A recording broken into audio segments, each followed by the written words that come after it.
Hi, I'm Bill Pearis, an editor at Brooklyn Vegan, and you are listening to BB Interviews, which features conversations with some of our favorite artists.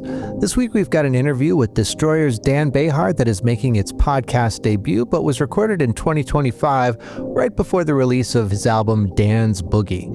It also happened just after I'd seen a unique trio lineup of Destroyer open for Father John Misty at New York's Beacon Theater. Dan and I discussed what it was like to be on tour with Father John Misty, where there were more days off than he was used to on the road, recording Dan's Boogie with longtime collaborator John Collins. We talked about a few of the songs, the influence of cinema on the album and its cover art, Bologna Vs Baloney, and lots more. Well, let's get into it. Here's my interview with Dan Bejar.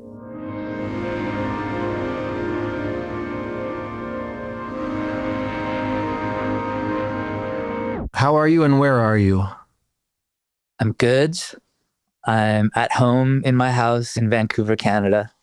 I saw you last week at Beacon Theater. Okay. That was a cool show. I'm not sure I'd ever seen that particular configuration of Destroyer before. Was that a first, or have I just missed a bunch of tours? That's a first. Probably first and last. How did you find it? I liked it. Yeah.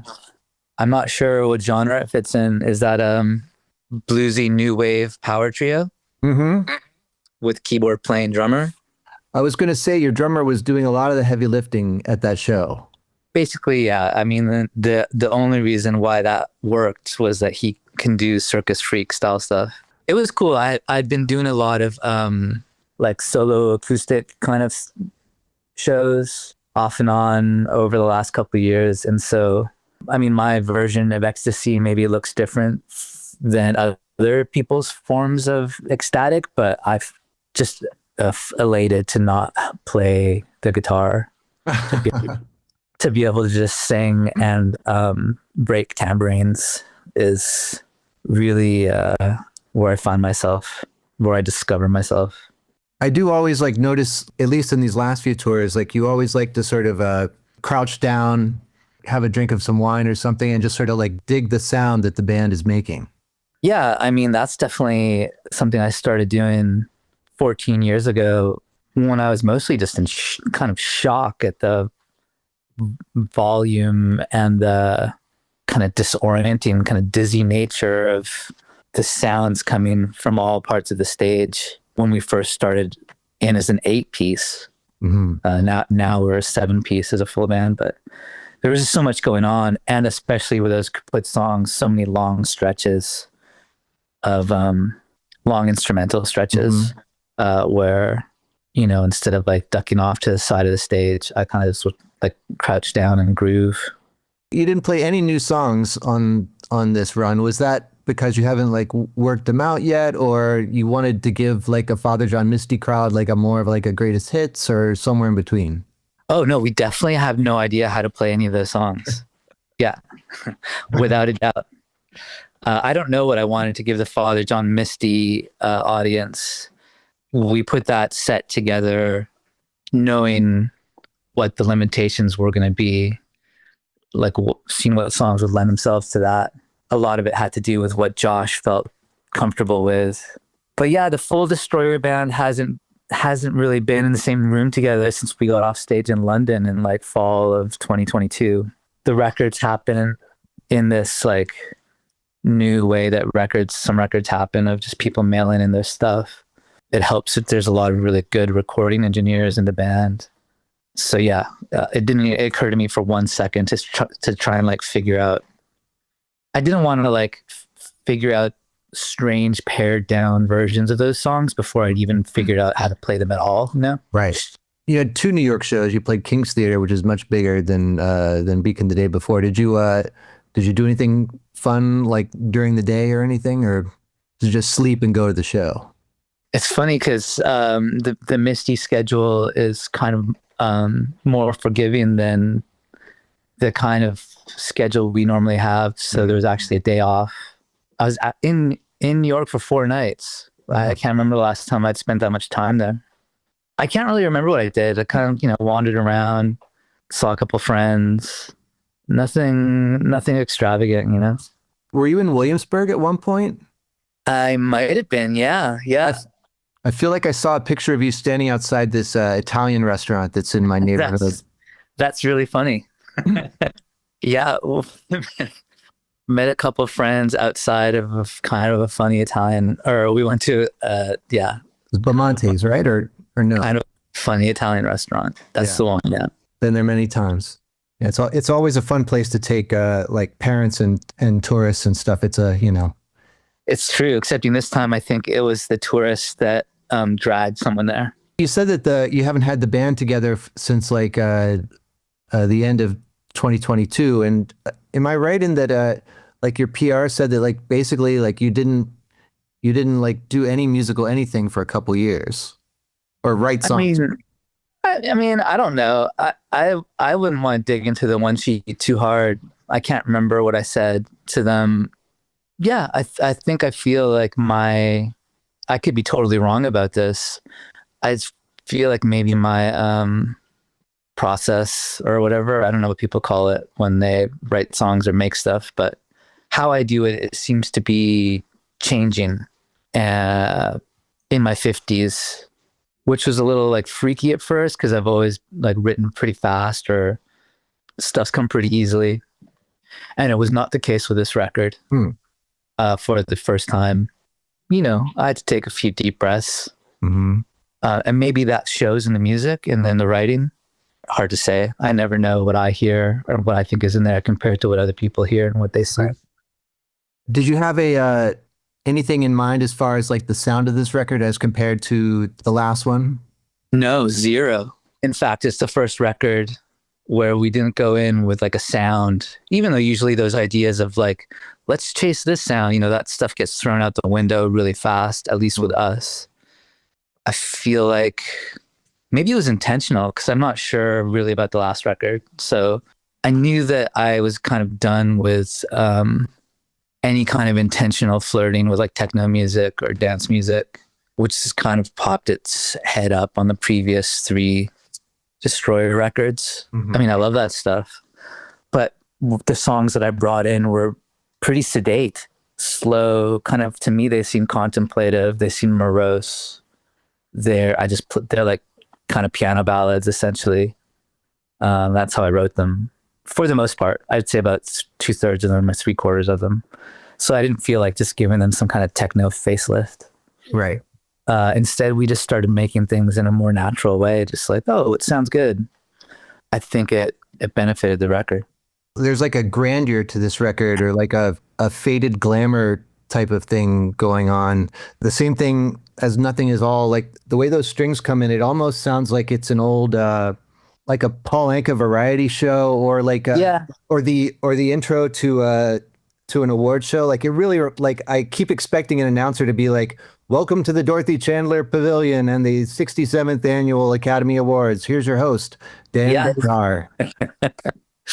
I mean, it's not the first time that Destroyers flirted with that sound, I guess. In a lot of ways, it was more about just owning it, or not being freaked out by the fact that we were touching on a lot of stuff that's just like that we've done before in the last 20 years or 25 years. So, there's like unabashed kind of like Hollywood strings. It's kind of a jazzier record than the last few records, which is basically like where I live artistically. Like that's what I listen to. It's not John's total thing, but there's ways of fooling him into it. So yeah, there's more of that, in a lot of ways. I was like, oh, when I finished the record and listened back to it, it's like, this just seems like kind of a mix of like, Poison Season and Your Blues in a lot of ways. It's like not really, I think sonically, it's not like coming out of nowhere, but it's in some ways a lot more refined.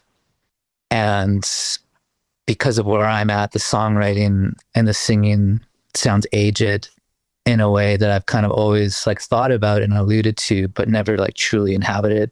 Probably because you can't fake that shit.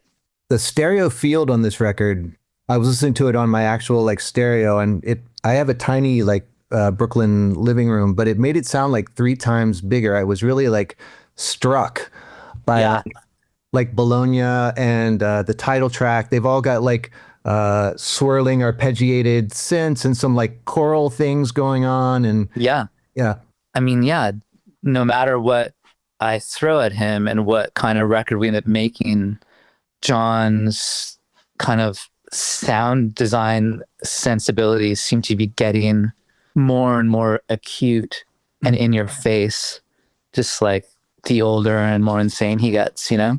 mm-hmm. It's undeniable. There's also some interesting sounds, like the way like the guitar kicks in on hydroplaning at the edge of the world. Like it's just so much louder than everything else.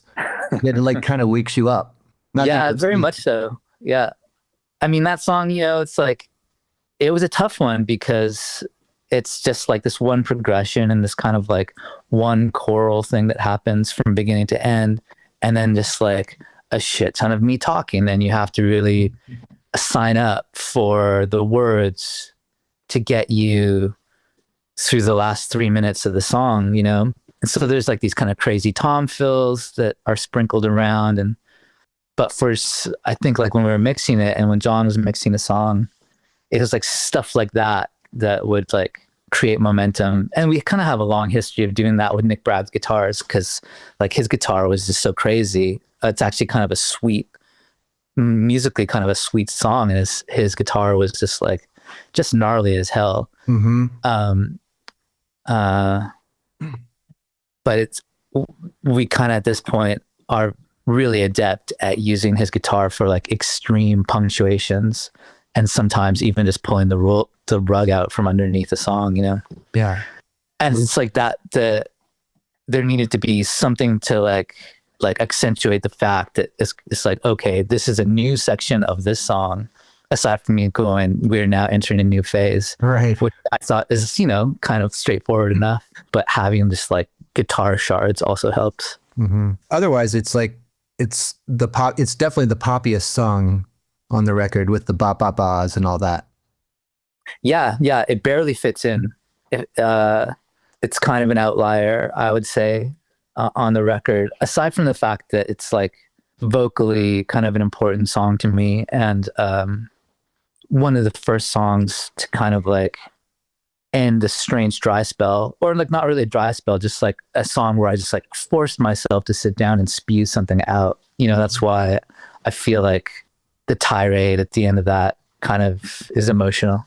Was that the first song that like basically you completed for the record, or? I mean, it was the last song we mixed, but it was probably the first song that I came up with. I can't really remember if it was that one or if it was this song called Cataract Time, mm-hmm. which was another song which I just made up on the spot, which I've never really done before and probably won't do again. Like you just... And that one is kind of like also kind of personal, or like feels closer to the bone for me, you know, in that it's just like, it has this feeling of, you know, well, I got to say something, you know, I can't just exit. I was trying to figure out what the phrase cataract time means. I think I invented it, but it means something. It doesn't, I feel like I was probably watching some French movie, like a Jacques Rivette movie or something. And someone used that expression in a way that has nothing to do with how we use it or eye surgery. It was more just like a rupture where like something comes gushing out. Like I think in French or Spanish, it kind of means like a waterfall. Oh, okay. And I kind of remember, I could be inventing this, but maybe like in the scene in King Lear when he rushes out onto the moors and he's been betrayed by all his daughters, and he's out there going insane in the storm with the fool. Okay. And he's like, come, you open up, you cataracts. And it's like the sky is supposed to open up and just like rain down upon you in a moment of reckoning. And I was thinking of kind of more that than optometry. Than optometry, as poetic as optometry can be. I'd like to talk a little bit about various things about Bologna. At what point did you come to the realization that you needed somebody else to sing this song for the most part? I don't know, after just like working on it and it sucked. I don't think John and I, we like talked about getting another singer on the album, just to have like another vocal presence. Definitely, we weren't talking about getting someone to sing a lead on one of the songs. That was more my thing because the song wasn't sounding good. I feel like we didn't want to open up the song and work on it. It didn't have what I heard. When I sang it, it sounded glib. It sounded sleazy, like the song is about a one night stand or something, which it absolutely isn't. It just wasn't tough and it wasn't dark. And the biggest tragedy of my life. Okay, no, hopefully this isn't the biggest tragedy of my life, but I think I might not be that suited to singing torch songs, even though that's my favorite kind of song. And I wrote a torch song, and that's Bologna, and I just wasn't delivering it. And at some point, I just asked Simone, because I was a massive fan of Fiverr's last record. I knew that they could find their way around, find emotion inside of a weird lyric, because they got tons of those. I think I wanted, I don't know, I just wanted something that wasn't light sounding, you know? Because even when I come in for the second verse, it's like, I'm like a strange foil to the rest of the song, really. Right. Also, what really helped was Josh laying down like this forest of congas that John just like turned into like just really dubbed out. And then once things started getting like real like Sandinista sounding, or maybe combat rock sounding, the song really started to sound good. But that style, that sonic template really only worked with Simone's vocals. It didn't work with mine in the lead. But we really stumbled on that mix. I don't know how we got there. I don't remember, like, it was a real fast one that John just threw up. And then we're like, this is, I think, very, very good. And because we don't know how we got here, let's just walk away. That's another one that, to me, like when that song starts, like just the sound is so big, and I can't even like pinpoint what it is that I'm hearing. I don't know whether it's just gallons of reverb or what's going on, but it's just like instantly, like the room sounds so much bigger. I know. I agree with you. That's why, like, when the record got mastered, we're like, can you just take like whatever, like sonic kind of harmonic reading your special master machine is getting off Bologna, and just like, try and apply that to the album as a whole. I don't know if that really works, because I don't think that's what mastering actually is, but we're like, if you're a wizard, which is still how I see mastering a little bit, can you just like cast Bologna's spell on the rest of the songs? The title are we talking the city in Italy or the luncheon meat? That's funny how I thought it would be like in the back of my head. Wouldn't it be kind of funny if people like weren't sure if the song is Bologna or Baloney? I mean, I say the words Bologna. Only in America has the question come up. I was really thinking when I wrote the song of the city. I was also, as per usual, after having written the song, enjoying what a word that might have two or more meanings might do to a song. I like the video for that song. It's interesting because it starts and you think it seems sort of like just random footage, like a la like How To with John Wilson or something. But then you start like seeing that there's like a plot going on. And then like when there's the footage of the car like submerged, it's a real like almost David Lynchy, like I don't know, but it's like it took me by surprise. And yeah. Yeah, I like it too. That's Galloway's. That whole thing is Galloway's baby. I mean, we knew that we're just like, okay, we got to make videos guerrilla style. And so it just ended up being a mix of like his ancient handycam and found footage.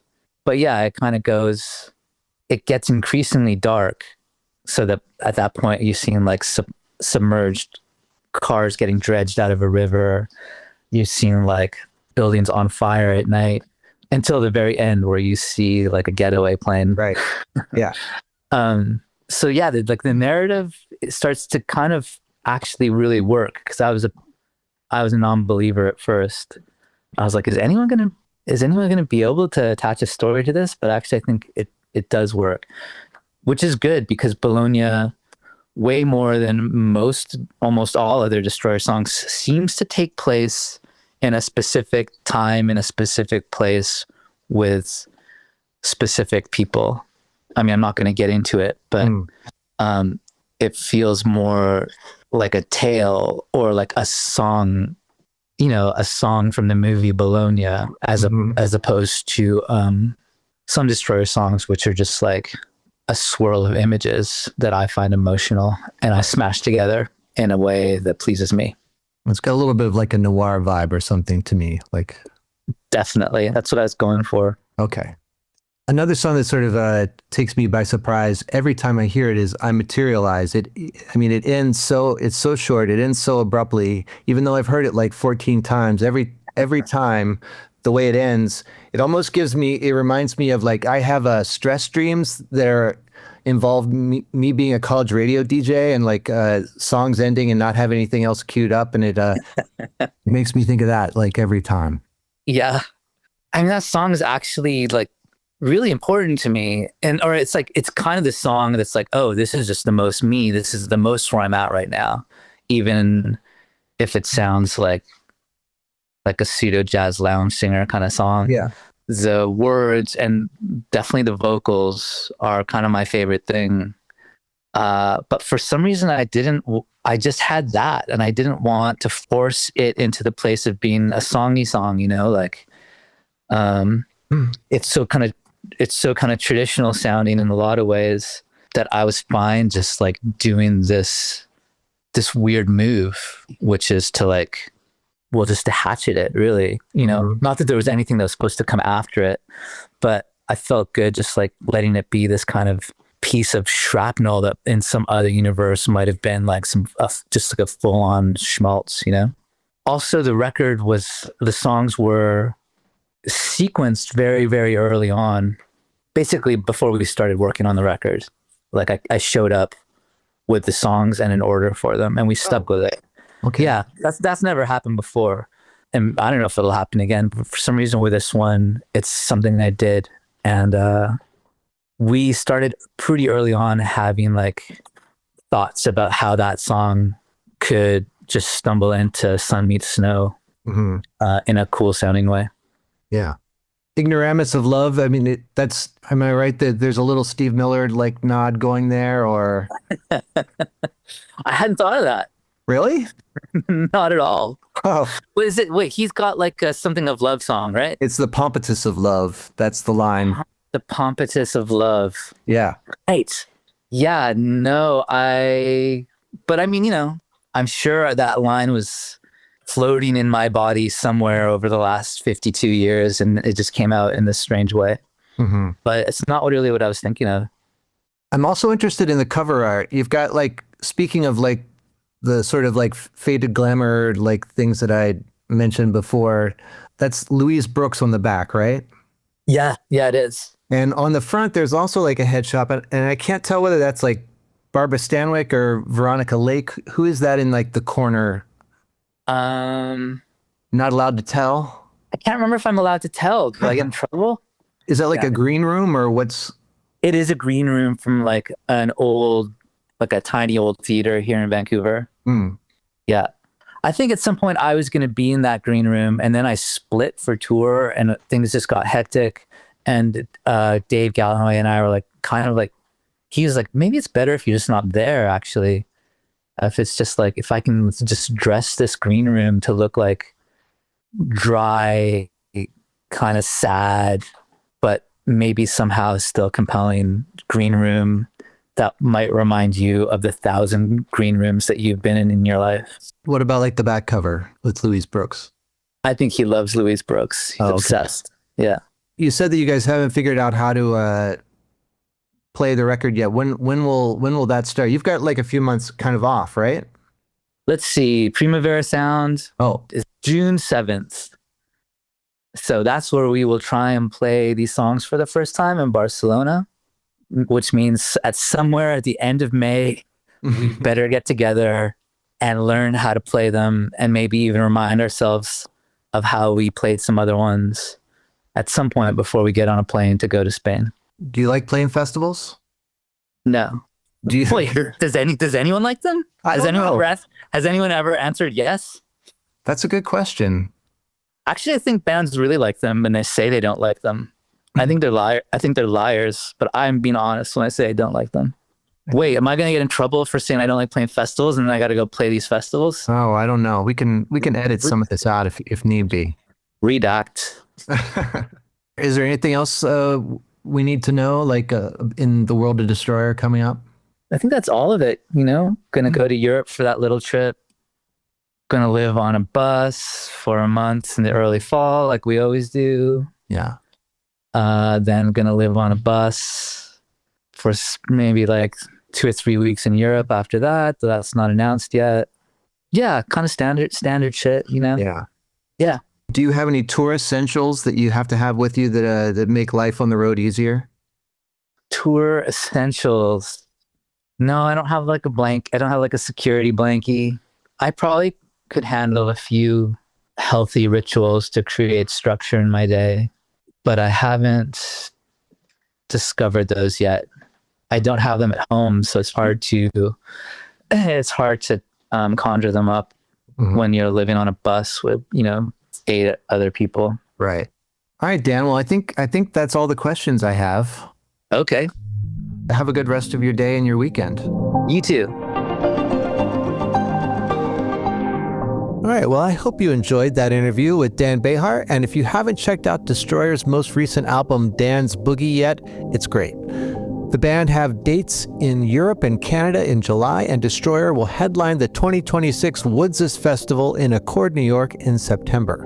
After that, Dan will be playing solo as Destroyer, opening for his sometimes New Pornographers bandmate Nico Case on her fall tour, as well as a few shows with Wolf Parade. I'd like to remind you to check out our other podcast, BV Weekly, where my coworkers Dave and Andrew discuss the week's hot button music news, the latest releases, and more. Also, be sure to follow Brooklyn Vegan on social media, check out our online shop with exclusive vinyl, merch, and more.